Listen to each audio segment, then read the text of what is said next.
The letter was folded into a precise square, the edges aligned with a care that spoke of multiple rewrites, and it sat on the kitchen counter the next morning like a small bomb, waiting to detonate. Marcus found it while making coffee, his hand pausing mid-reach for the filter as he read the first line.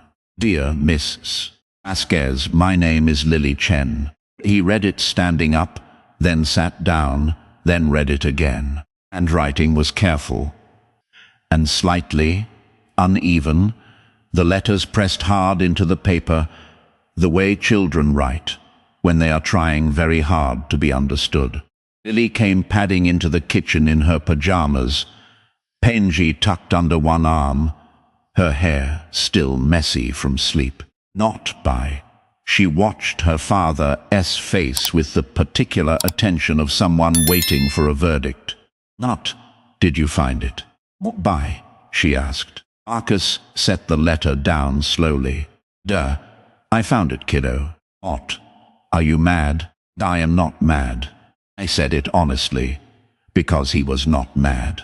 Not something else entirely.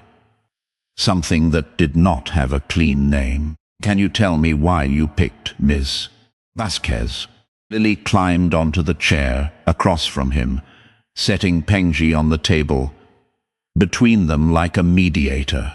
"Because she's the boss of the whole company," Lily said, and she looked like she needed a reason to smile. "Mom used to say that people who look the busiest are sometimes the loneliest. I thought if I asked her to be mummy for career day, maybe she would feel wanted." Marcus closed his eyes for a long moment. The precision of his daughter's logic, the way she had absorbed her mother's observations and repurposed them into a strategy. It undid something in his chest that he had been carefully holding together. "Lily, honey, Miss Vasquez is a very important person with a very full schedule. Might not have time to. That's why I made it just one day," Lily interrupted gently. "One day is not a big ask. Often busy people have one day." Marcus drove Lily to school that morning, with the letter still folded in his jacket pocket, unsure whether he was keeping it as evidence or as something he simply could not bring himself to throw away. The autumn light over Seattle was thin and grey, the kind of light that made everything look like a photograph taken just before rain. Lily chatted in the back seat about the upcoming career fair, about which of her classmates had already chosen their parent guests, about how Emily Park's mother was a veterinary and would bring a stuffed animal dead demonstrations. "Mine is better, though," Lily said confidently. "Mine is the CEO of a whole company. That's more interesting than a vet." Marcus glanced at her in the rear-view mirror. "Lily, we talked about this. Miss Vasquez hasn't said yes." "She will," Lily said. And there was no arrogance in it. Only the quiet certainty of a child who had not yet learned that adults often say no for reasons that have nothing to do with the request itself. He dropped her at the school gate, watched her run toward the playground, with Pengi's little wing poking out of her backpack, and then sat in the car for a long moment with his hands on the wheel. The letter was still in his pocket. He took it out and read it one more time. The careful letters, the earnest reasoning, the small signature at the bottom that she had practiced 3 times before getting it right. Lily Chen, age 7, almost 8. I thought about his wife, about the way she had always known exactly what to say to Lily when the world did not make sense. Not by. He thought about the 18 months since she had been gone, about the meals he had burned, and the parent-teacher conferences he had nearly missed, and the 1,000 small ways he was still learning to be enough for a child who deserved more than he sometimes felt capable of giving. The letter was brave. That was the word that kept returning to him. His daughter had done something brave, something that required a kind of hope. He was not sure he still possessed himself. And whatever came of it, whatever Ms. Vasquez decided, he owed it to Lily to at least try to deliver her message properly. Put the car in gear and drove toward the Vasquez development offices, the letter warm against his chest. The building was glass and steel, the kind of corporate architecture that communicated success through sheer vertical ambition. Marcus parked in the visitor lot, checked his reflection in the rearview mirror, and walked into a lobby that smelled like expensive coffee and polished stone. The receptionist looked up with the practiced neutrality of someone who greeted dozens of people a day and remembered none of them. "I need to speak with Elena Vasquez," Marcus said. "Do you have an appointment?" "No, but I have something she needs to see." The receptionist's expression did not change, but something in her posture shifted, the slight recalibration of someone who had heard that line before and knew it rarely led anywhere productive. "I can take a message and have it forwarded to her office." Marcus pulled the letter from his pocket, unfolded it, and laid it flat on the counter. "Please just read the first few lines. That's all I ask. Then you can decide whether to throw it away." The receptionist hesitated. Then, against her better judgment, she looked down. The receptionist read the first 3 lines, then the whole paragraph, then looked up at Marcus with an expression that had shifted from professional neutrality to something softer. She handed the letter back without a word, picked up her phone, and pressed a single button. A Mr. Glenn here to see Miss Vasquez," she said. "It's about a personal matter. I think she'll want to see this." There was a pause on the other end, then a curt acknowledgement. The receptionist gestured toward a seating area by the windows. "Someone will be down in a few minutes." Marcus sat down on a leather chair that cost more than his monthly rent and waited. The lobby was quiet, except for the soft chime of elevator doors and the distant hum of city traffic. He watched people walk past in suits and heels, carrying coffee cups and tablets, moving with the particular urgency of people who believed their work mattered more than anything happening outside these glass walls. I thought about Lily, about the way she had folded the letter with such care, about the hope she had placed in a stranger who had never shown her a single moment of kindness. The elevator doors opened and a woman stepped out. She was not Elena Vasquez. This woman was younger, dressed in a sharp navy blazer, her dark hair pulled back in a style that meant business. Walked directly to Marcus and extended her hand. "I am Sofia Reyes, Vasquez chief of staff. She asked me to speak with you." Marcus stood and shook her hand. "I appreciate her time, as in back-to-back meetings all day. But she asked me to get the details and report back." Marcus handed her the letter. Sophia read it in silence, her face unreadable. When she finished, she folded it carefully and held it without putting it down. "This is from your daughter?" "Yes." And she wrote this entirely on her own. "She has been planning it for 3 weeks. I found it yesterday morning." Sophia was quiet for a moment. Then she said, "Miss Vasquez receives a lot of requests.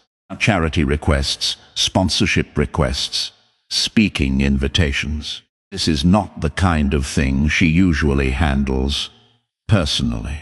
I understand, Marcus said, now not asking her to handle it. I am asking her to read it, and then she can decide.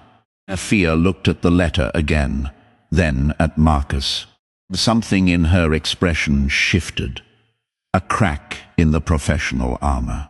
Can I ask you something personal? Sure. Your daughter mentions that her mother passed away. How long ago? 18 months. 10, I'm sorry. Thank you. Sophia nodded slowly, then tucked the letter into her blazer pocket. I'll make sure Mr. Vasquez reads this. I can promise anything beyond that. That's all I am asking. Marcus left the building and walked back to his car. The sky had cleared slightly, a thin band of blue appearing above the city skyline. He sat in the driver's seat for a long moment, his hands resting on the steering wheel, and let himself feel the small, fragile hope that he had not allowed himself to acknowledge until now. 3 days passed with no word from Vasquez development. Marcus told himself he was not waiting, that he had done what he could, and the rest was out of his hands. But he found himself checking his phone more often than usual, found himself glancing at the driveway whenever a car slowed near the house. Lily, for her part, seemed to have moved on to other concerns, discussing the career fair with the mercurial focus of a child who had already decided the outcome and saw no reason to dwell on logistics. She'll be there, Lily said confidently when Marcus asked if she had thought about a backup plan. How do you know? Because I asked nicely. And because Mom always said that people who are good at their jobs know how to make time for important things. Marcus wanted to argue, wanted to protect her from the possibility of disappointment. But he recognized the steel in her voice. It was the same steel her mother had carried, the quiet, unshakable certainty that had drawn him to her in the first place. Let it go. On the 4th day, Marcus was in his home office, working on a set of blueprints for a residential renovation in Capitol Hill, when his phone buzzed with an unfamiliar number. And he answered on the second ring. Mr. Atao. Chen. The voice was crisp, female, and familiar. Sophia Reyes. This is he. Miss Kine. Vasquez would like to meet with you. Tomorrow morning, 8:30, at her office. Does that work? Marcus felt his throat tighten. Yes, that works. Good. Please bring your daughter's letter with you. Not by technology. Chen? Yes. She read it. She read it 3 times. The line went dead before Marcus could respond. He sat in his chair, the blueprints forgotten, and stared at the wall for a long moment. He did not know what this meant. He did not know if it was good news or bad news, or something in between. But his daughter's letter had been read 3 times. And that was more than he had dared to hope for. The next morning, Marcus arrived at the Vasquez Development Building at 8:15. Not by technology. He was wearing his best jacket, a dark grey wool blazer that his wife had bought him 3 years ago for a wedding they had attended together. It still fit. It still smelled faintly of her perfume, a detail he noticed every time he wore it, and never mentioned to anyone. Sophia met him in the lobby and led him to the elevator. They rode up in silence to the 15th floor, where the carpet was thicker, and the air quieter, and the view of the Seattle skyline spread out like a postcard. Elena Vasquez's office was at the end of a long hallway lined with architectural awards and framed photographs of completed buildings. Sophia knocked once and opened the door. Elena Vasquez was standing by the window, her back to the door, looking out at the city. She was taller than Marcus had expected, her silver-streaked dark hair cut in a sharp bob, her posture carrying the particular authority of someone who had spent decades making decisions that shaped the skyline. And when they entered, and studied Marcus with a gaze that did not blink. "Mr. Chen," she said, "not you for coming. Thank you for seeing me." Elena gestured to a chair in front of her desk, then sat down across from him. On the desk between them lay Lily's letter, now slightly creased from handling, as though it had been picked up and put down and picked up again. "I read your daughter's letter," Elena said, "and I have to be honest with you. I did not know what to do with it." Marcus waited. "I receive a lot of requests, charitable requests, sponsorship requests, invitations to speak at events. I have a protocol for handling them. This did not fit any protocol." Elena paused, her fingers resting on the edge of the letter. "I called her teacher. I called the school principal. I verified that your daughter exists, that her story is true, that you are who you say you are. Do not take things at face value, Mr. No, Chen. That is how I have built everything you see outside that window." "I understand," Marcus said. "Do you?" Elena leaned forward. "Your daughter asked me to be her mother for one day. She did not ask for money. She did not ask for sponsorship. She asked for something I have never been asked for in my entire career. And I have been thinking about it for 4 days, and I still do not have a proper answer." Marcus met her gaze and did not look away. "I am not here to pressure you into an answer, Miss Vasquez. I here because my wrote letter with more thought and care than I've seen her put into anything since her mother died. And she deserves to have it taken seriously. Whatever you decide, I'll tell her the truth." Elena studied him for a long moment. The silence stretched, filled only by the distant hum of the city below. Then she did something Marcus did not expect. Picked up Lily's letter and read it aloud, her voice flat and careful, as though she were reading a contract. "Dear Miss Chai, not Vasquez.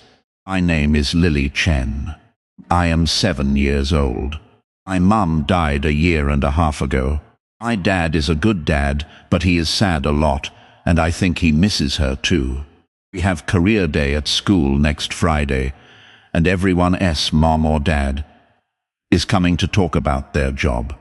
Not have a mom anymore, so I am writing to ask if you would be my mom for career day. Just for that one day.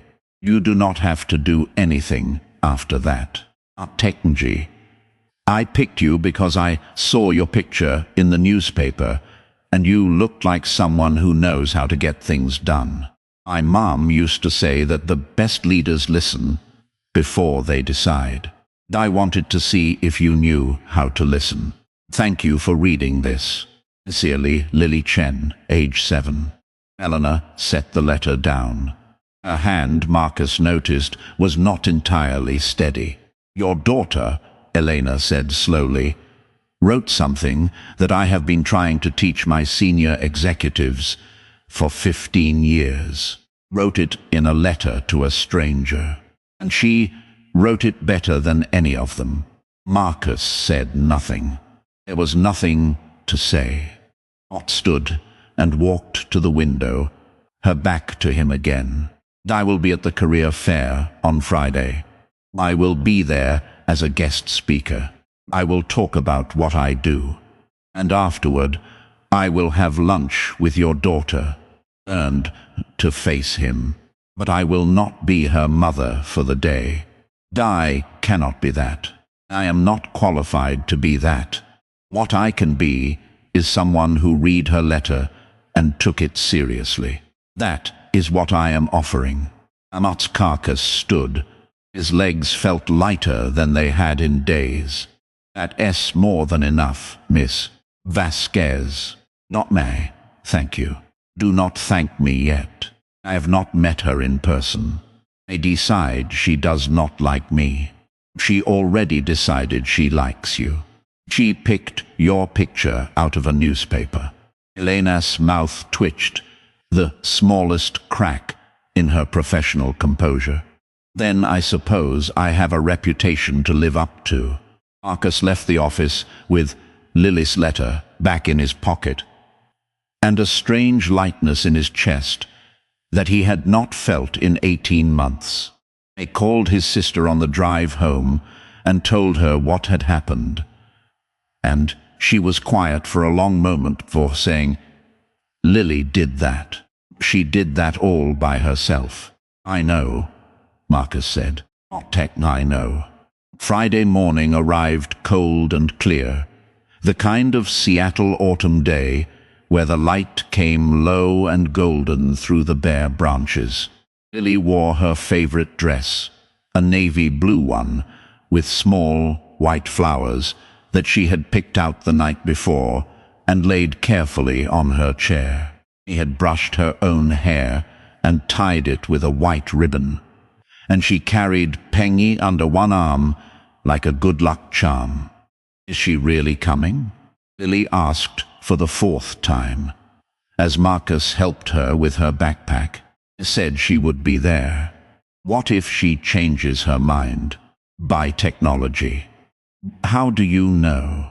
Marcus knelt down in front of his daughter and looked her in the eyes. "Because you wrote her a letter that she read 3 times. People do not read things 3 times and then change their minds." Lily considered this, nodded once, and walked out the door with the same determined steps she had used to approach Marcus with the letter a week ago. The career fair was held in the school gymnasium. Rows of tables set up with placards and brochures, and the particular chaos of dozens of children trying to impress adults with questions they had rehearsed the night before. Marcus stood near the back, watching Lily sit at her assigned table with Pengy in her lap, her eyes fixed on the gymnasium entrance. And then the doors opened, and Elena Vasquez walked in. Elena Vasquez walked into the gymnasium wearing a charcoal blazer and carrying nothing but a small leather folder. I did not have a team with her. She did not have a presentation board or a slideshow or a stack of promotional materials. Not by technology. She had only herself and the letter she had read 3 times, and the quiet determination of a woman who had decided to take a 7-year-old seriously. The room noticed her. The other parents, the teachers, the children who had been practicing their questions for weeks, they all turned slightly as she passed. The way people turn when someone with real authority enters a space not built for it.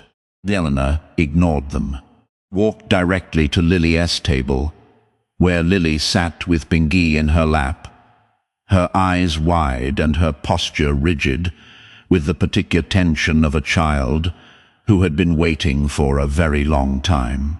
"Hello, Lily," Elena said. "Out mes. Bar Vasquez. I believe you wrote me a letter."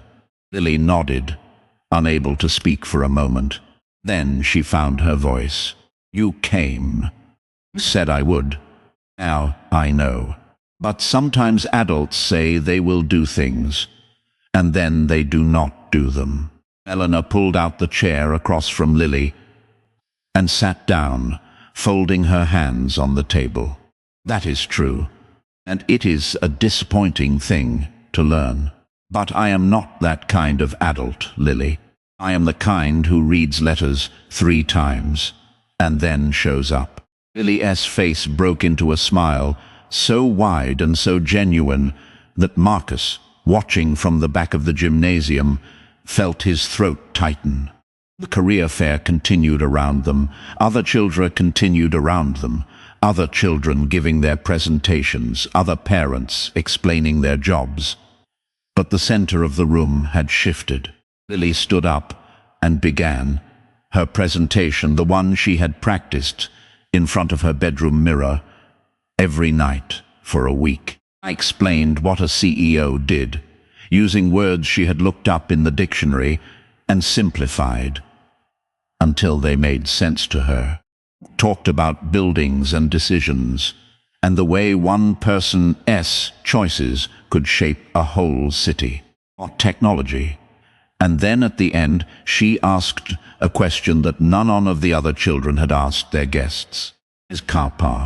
Vasquez, what was the hardest decision you ever had to make? The room went quiet. The other parents and children stopped talking. Even the teachers, who had been circulating between tables, paused to listen. Elena Vasquez, who had faced down city councils and hostile boardrooms and negotiations that lasted until 3 in the morning, sat very still for a moment. Then she said, "The hardest decision I ever had to make was deciding to come here today. Not because I did not want to come, but because I was afraid that I would not know how to be what your letter asked me to be." Lily considered this with the gravity of a 7-year-old who understood more than adults gave her credit for.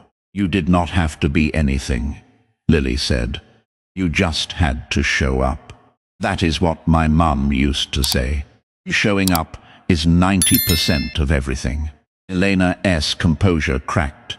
Just slightly, just for a second, but Marcus saw it.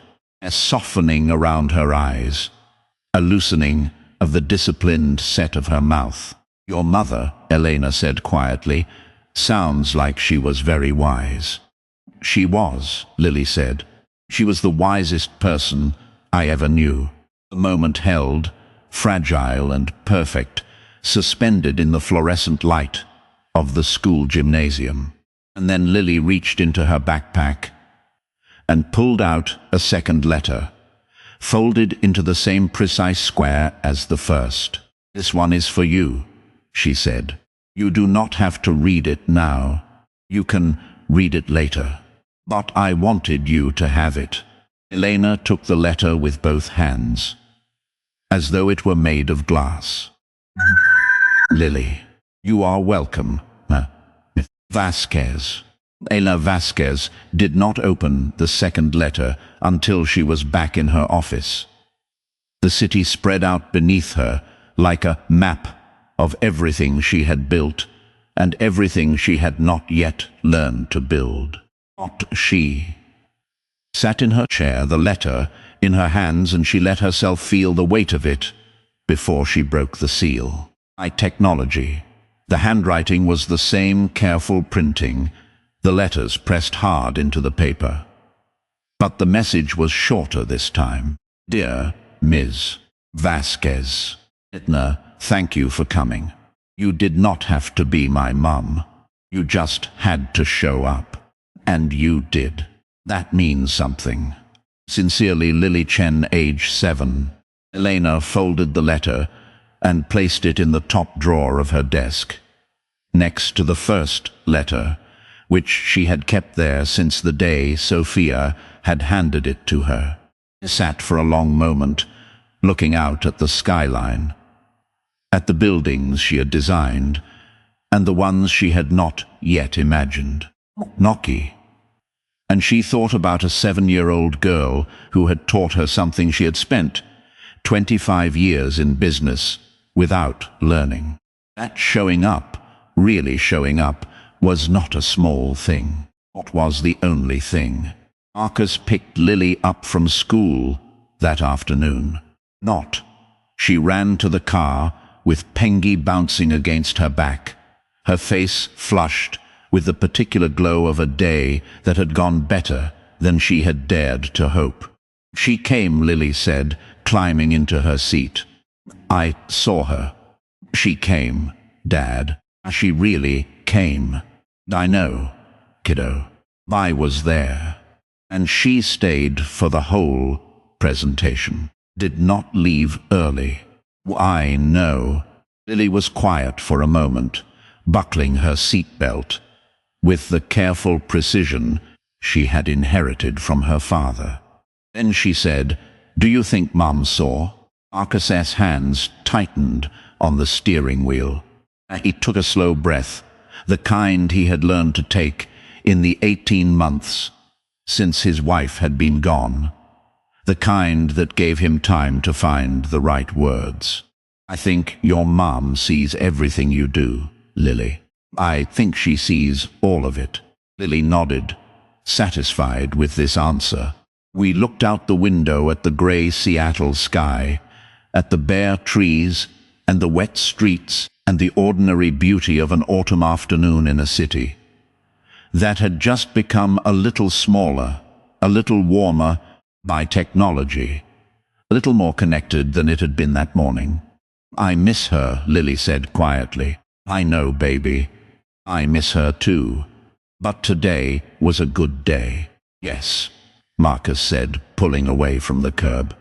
Today was a very good day. They drove home through the golden light of late afternoon, past the park where Lily had first hatched her plan, past the coffee shop where Marcus had sat, reading her letter for the first time, past all the ordinary landmarks of a life that was slowly, quietly, becoming something new.